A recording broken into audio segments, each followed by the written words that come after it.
Hello everyone. बेटा आज 6 to 8 class की कॉमन वर्कशीट आई है इंग्लिश की, worksheet number 75।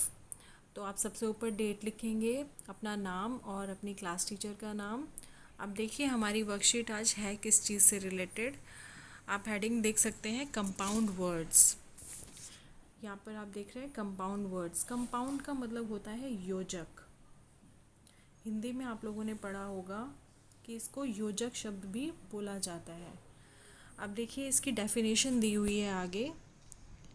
A compound word is formed when two words are joined together to create a new word that has a completely new meaning. Compound word कब बनता है?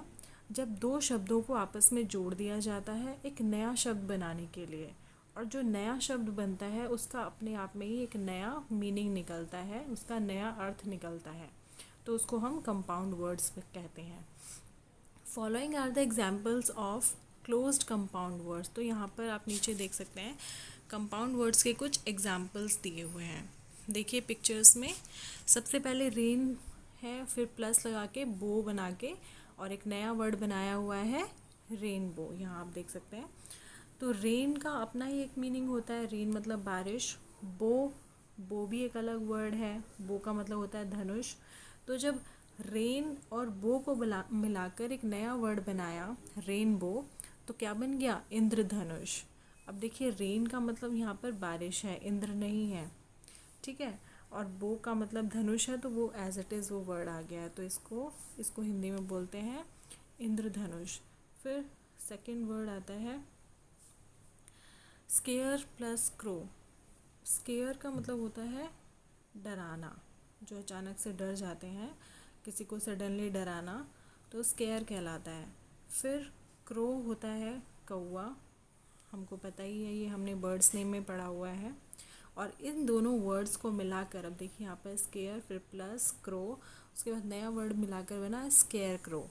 Square crow का मतलब होता है, आप लोगों ने देखा होगा जो बच्चे गांव में जाते हैं या खेत देखे हैं जिन्होंने, तो खेतों में एक पुतला बना के रख दिया जाता है, जिससे जो बर्ड्स होते हैं या कुछ और जंगली जानवर होते हैं, तो वो डराने के लिए रख दिया जाता है कि वो फसलों को आके ख़राब ना करें, तो इसलिए उसको डराने वाला पुतला बोला जाता है। फिर आता है हमारा third word butter plus fly. अब बटर तो आप लोग खाते ही होंगे, ठीक है।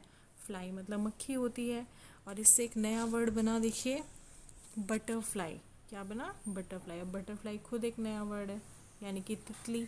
तो आपने देखा कि जो दो अलग अलग शब्दों को बनाकर एक नया शब्द बनाया जाता है उसको कंपाउंड वर्ड्स कहते हैं। और जो दो वर्ड यहाँ पर यूज़ भी किए जाते हैं ना, देखिए रेन बो, तो इस तरीके से नए वर्ड जो बन रहे हैं वो उनसे पहले वाले जो वर्ड्स हैं उनके भी अपने मीनिंग्स हैं, और जो नया वर्ड बनता है उसका भी एक अलग मीनिंग होता है, ठीक है। तो आपको कंपाउंड वर्ड्स का मीनिंग समझ आया। अब आगे देखिए, put the two words together to make compound words. अब आपको दो शब्दों को जोड़ के कंपाउंड वर्ड बनाना है। यहाँ पर पिक्चर बनी हुई है अर्थ की। फिर सेकंड वर्ड है क्वेक। अर्थ का मतलब हमें पता है पृथ्वी होता है, धरती होता है। क्वेक का मतलब होता है हिलाना, जोर जोर से हिलाना या भूकंप। तो हम एक नया वर्ड बना सकते हैं अर्थक्वेक। बन गया ना अर्थक्वेक। अर्थक्वेक का मतलब भी भूकंप होता है। फिर हमारा सेकंड वर्ड है आई बॉल। आई मतलब आँख, बॉल मतलब गेंद जिससे बच्चे खेलते हैं। तो आई प्लस बॉल मिला के एक नया वर्ड बन गया आई बॉल। आई बॉल का मतलब होता है जो आपकी आँख में, आँख की पुतली जो होती है ना, उसको आई बॉल कहा जाता है। जो गोल वाला पार्ट होता है आँख के अंदर, जो ब्लैक वाला पार्ट होता है, उसको आई बॉल कहा जाता है। फिर आता है हमारा third word pop plus corn.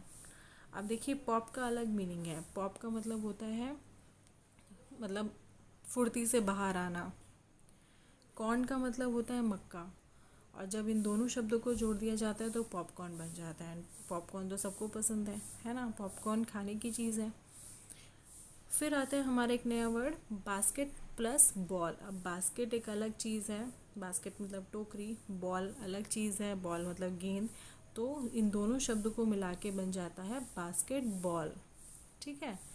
तो आप यहाँ पर देखा कि कुछ नए वर्ड्स कुछ वर्ड्स जो पुराने वर्ड्स थे उनसे मिला के हमने नए वर्ड बनाए। ऐसे ही नीचे देखिए, लेट्स ट्राई सम मोर। अब आपको नीचे भी ऐसे ही वर्ड्स जोड़ने हैं। सन प्लस शाइन, सनशाइन, है ना, इनका अलग मीनिंग हो गया।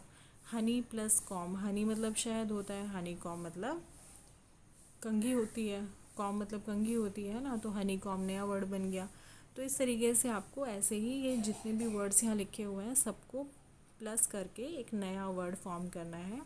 आई थिंक अब तक की जितनी भी आपकी वर्कशीट आई है ना बच्चों इंग्लिश की, सबसे इजी वर्कशीट ये है आपकी। इसमें आपको कुछ भी नहीं करना है, सिर्फ प्लस करके वर्ड्स बनाने हैं।